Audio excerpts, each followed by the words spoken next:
যে কারণে বিশ্বকাপ থেকে বাদ পড়লেন রোনালদো। ট্রাম্পের বরখাস্ত ক্ষমতা বাড়ল, মার্কিন সুপ্রিম কোর্টের ঐতিহাসিক রায়। এবার ভারতের হাত কেটে দেওয়ার হুঁশিয়ারি পাকিস্তানের।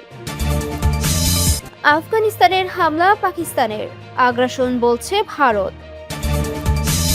ইউক্রেন জুড়ে রাশিয়ার ভয়াবহ ক্ষেপণাস্ত্র ও ড্রোন হামলা, নিহত 10। সর্বশেষ জানাবো, ভেনেজুয়েলায় নিহত বেড়ে 1719, এখনো নিখোঁজ হাজারো মানুষ। শিরোনাম শুনলেন, এবারে বিস্তারিত। ট্রাম্পের বরখাস্ত ক্ষমতা বাড়ল, মার্কিন সুপ্রিম কোর্টের ঐতিহাসিক রায়। যুক্তরাষ্ট্রের সুপ্রিম কোর্টে এক রায়ে প্রেসিডেন্ট ডোনাল্ড ট্রাম্পের অধীনস্থ সরকারি কর্মকর্তাদের বরখাস্ত করার ক্ষমতা বহাল রেখেছে। তবে একই সঙ্গে কেন্দ্রীয় ব্যাংক ফেডারেল রিজার্ভের স্বাধীনতা সুরক্ষিত থাকবে বলে পৃথক রায়ে উল্লেখ করেছে আদালত। 6 থেকে 3 ভোটের সংখ্যাগরিষ্ঠ রায়ে আদালতের রক্ষণশীল বিচারপতিরা democratic federal trade commissioner Rebecca স্লটের করা আপিল খারিজ করেন।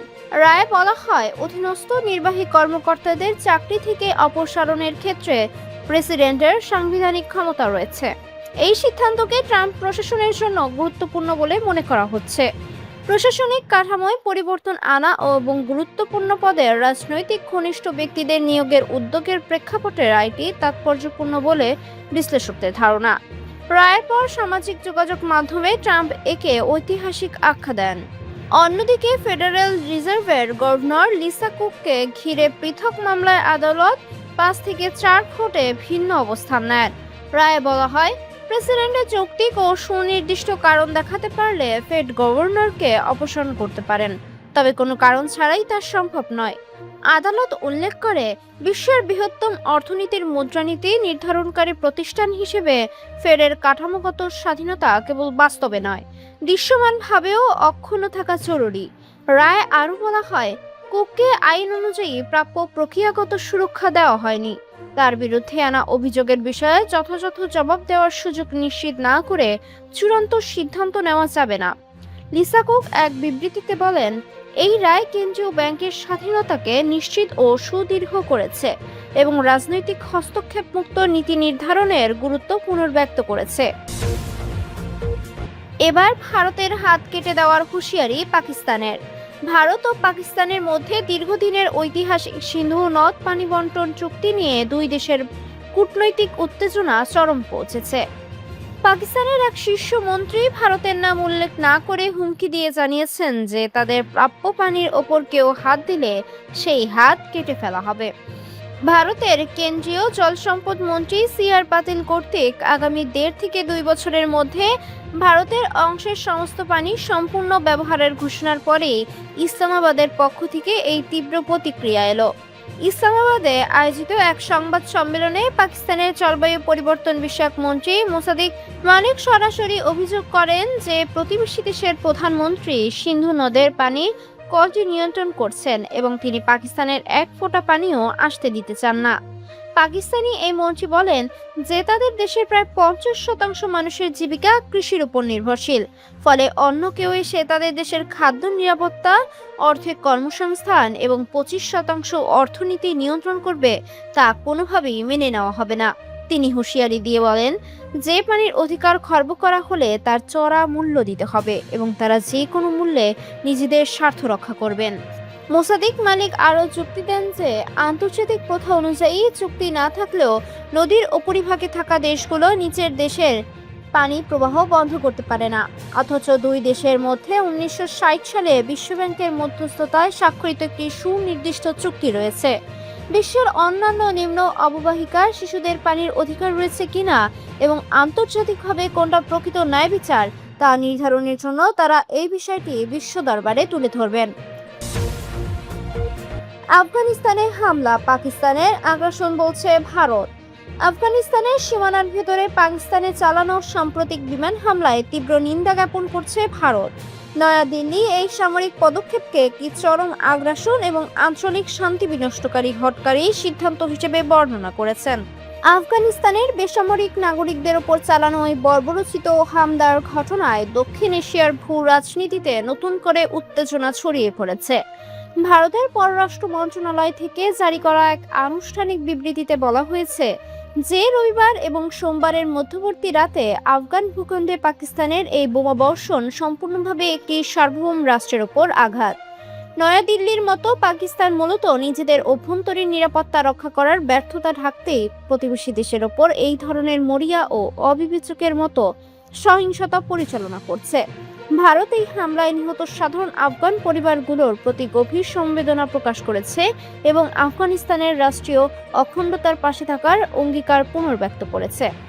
অন্যদিকে আফগানিস্তানের অন্তর্বর্তীকালীন তালেবান সরকার জানিয়েছে যে পাকিস্তানের এই বিশেষ ডাবল ট্যাপ বিমান হামলায় দেশটির 3টি পূর্বধর্মীয় এবং সীমান্তবর্তী প্রদেশে এ পর্যন্ত 36 জন নিরীহ বেসামরিক নাগরিক নিহত এবং 163 জন গুরুতর আহত হয়েছে। ইউক্রেন জুড়ে রাশিয়ার ভয়াবহ ক্ষেপণাস্ত্র ও ড্রোন হামলা, নিহত 10। ইউক্রেনের বিভিন্ন অঞ্চলে রাশিয়ার ধারাবাহিক ক্ষেপণাস্ত্র, ড্রোন ও গ্লাইড বোমা হামলায় অন্তত 10 জন নিহত হয়েছেন। সোমবার 29 জন দিনভর চালানো এই হামলায় আহত হয়েছেন আরও বেশ কয়েকজন। উদ্ধার কাজ চলায় হতাহতের সংখ্যা আরও বাড়তে পারে বলে আশঙ্কা করছে ইউক্রেনীয় কর্তৃপক্ষ। খবর এনডিটিভির। ইউক্রেনের গুরুত্বপূর্ণ 3টি শিল্পনগরী দিনিপ্রো, জাপোরিজিয়া ও খার্কিভ লক্ষ্য করে এই হামলা চালানো হয়। দিনিপ্রোতে হামলায় অন্তত 6 জন নিহত এবং 29 জন আহত হয়েছেন। হামলায় একটি স্কুল, ব্যবসা প্রতিষ্ঠান ও বাড়িঘর ক্ষতিগ্রস্ত হয়েছে। জাপোরিজিয়ায় একটি যাত্রীবাহী মিনিবাসে ড্রোন হামলায় 3 জন নিহত হয়েছেন। আহত হয়েছেন 7 বছর বয়সী এক শিশু সহ আরও 8 জন। এছাড়া খার্কিভে গ্লাইড বোমা হামলায় 23 বছর বয়সী এক তরুণী নিহত এবং 10 জন আহত হয়েছেন। হামলার পর ইউক্রেনের প্রেসিডেন্ট ভলোদিমির জেলেনস্কি সামাজিক যোগাযোগ মাধ্যমে এক্সে বলেন, রাশিয়া দিনিপ্রোর গুরুত্বপূর্ণ অবকাঠামো লক্ষ্য করে এই হামলা চালিয়েছে। তিনি ইউক্রেনের আকাশ সুরক্ষায় ইউরোপের দেশগুলোকে নিজস্ব অ্যান্টি-ব্যালিস্টিক প্রতিরক্ষা ব্যবস্থা ও ক্ষেপণাস্ত্র সক্ষমতা আরও জোরদার করার আহ্বান জানান। এদিকে যথারীতি এই হামলার বিষয়ে রাশিয়ার পক্ষ থেকে তাৎক্ষণিক কোনো মন্তব্য পাওয়া যায়নি। উভয় পক্ষেই বেসামরিক মানুষকে লক্ষ্য করে হামলার অভিযোগ অস্বীকার করে আসছে।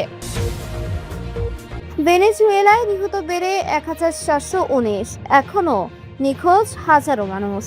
ভেনেজুয়েলার উত্তর পশ্চিমাঞ্চলে গত সপ্তাহে আঘাত হানা ভয়াবহ 2টি ভূমিকম্পের মৃতের সংখ্যা বেড়ে 1719 জনে দাঁড়িয়েছে। ধসে পড়া ঘরবাড়ি, ধ্বংসস্তূপের নিচে আটকা থাকা হাজার হাজার মানুষকে উদ্ধারে এখনো অভিযান চলছে। ভেনেজুয়েলার ন্যাশনাল অ্যাসেম্বলির নেতা হোর্হে রদ্রিগেজ দেশটির রাষ্ট্রীয় টেলিভিশনে দেওয়া এক ভাষণে জানিয়েছেন যে এই দুর্যোগে আহত মানুষের সংখ্যা বেড়ে 5034 জনে পৌঁছাচ্ছে। এছাড়া 7.2 এবং 7.5 মাত্রার এই শক্তিশালী ভূমিকম্পের পর 15,866 জন মানুষ গৃহহীন হয়ে পড়েছে।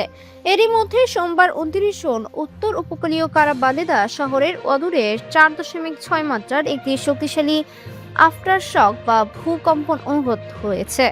যুক্তরাষ্ট্রের ভূতাত্ত্বিক জরিপ সংস্থা USGS জানিয়েছে যে এই নতুন কম্পনটির ভূপৃষ্ঠের 10 কিলোমিটার গভীর উৎপত্তি হয়েছিল। নতুন এই কম্পনের ফলে ক্যারাকাসের চাকাহু এলাকার বাসিন্দা 51 বছর বয়সী কনসেপসিওন হার্নান্দেজ তার বহুতল ভবন থেকে নিচে নেমে আসেন। তিনি এপি নিউজ এজেন্সিকে জানান যে আমরা আবার রাস্তায় নেমে এসেছি এবং জানি না কবে আমরা সত্যিকারের শান্তি পাব। ভূমিকম্পের পর ধ্বংসস্তূপ থেকে জীবিত উদ্ধারের অতি গুরুত্বপূর্ণ 72 ঘন্টা সময়সীমা গত শনিবার সন্ধ্যায় পার হয়ে গেছে। তবে গতকাল রোববারও ধ্বংসস্তূপ থেকে কয়েকজনকে জীবিত উদ্ধার করার পর উদ্ধারকারীদের মনে আশার আলো দেখা যাচ্ছে।